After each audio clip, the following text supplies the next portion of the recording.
नमस्कार दोस्तों। हमारी आज की कहानी है ब्रह्मा जी ने श्री कृष्ण की परीक्षा क्यों ली।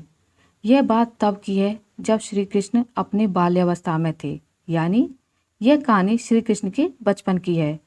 उस समय ब्रह्मा जी को पता चला कि भगवान विष्णु स्वयं श्री कृष्ण के रूप में पृथ्वी पर अवतरित हुए हैं। तो उनके मन में भी श्री कृष्ण के दर्शन करने का विचार आया।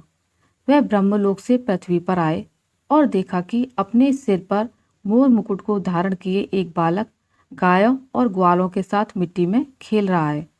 यह दृश्य देखकर ब्रह्मा जी को विश्वास नहीं हुआ कि यह बालक विष्णु जी का अवतार है, लेकिन बच्चे के चेहरे पर अतुल्य तेज था। यह देखकर ब्रह्मा जी ने श्री कृष्ण की परीक्षा लेने का विचार किया।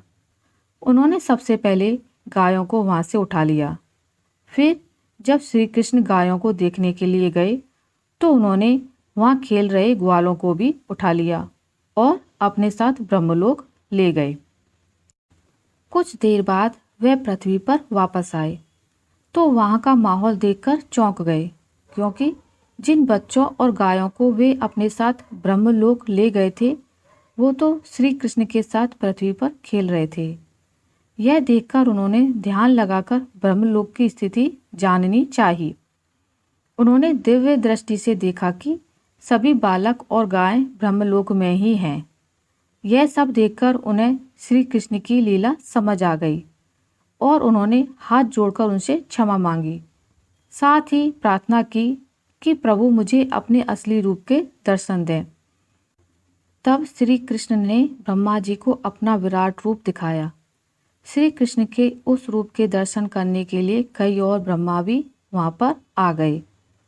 उन ब्रह्मा में कुछ 3 सिर के, कुछ 4 सिर के, तो कुछ 100 सिर के थे। अपने अलावा अन्य ब्रह्मा को देखकर ब्रह्मदेव ने श्री कृष्ण के विराट रूप से पूछा कि प्रभु, यह कैसी लीला है आपकी। इस पर उन्होंने कहा कि हे ब्रह्मदेव, इस जगत में केवल आप ही एक ब्रह्मा नहीं है। जगत में कई सारे ब्रह्मांड हैं जहाँ पर कई सारे ब्रह्मदेव मौजूद हैं और प्रत्येक का अपना अपना कार्य है। यह सुनकर ब्रह्मदेव ने उन्हें शीश झुकाकर नमस्कार किया। आशा करती हूँ आपको मेरी आज की कहानी अच्छी लगी होगी। अगर आपको मेरी ये कहानी अच्छी लगी है तो इसे लाइक करें, ज़्यादा से ज़्यादा शेयर करें और अगर आप मेरे चैनल पर नए हैं तो इसे सब्सक्राइब करना ना भूलें।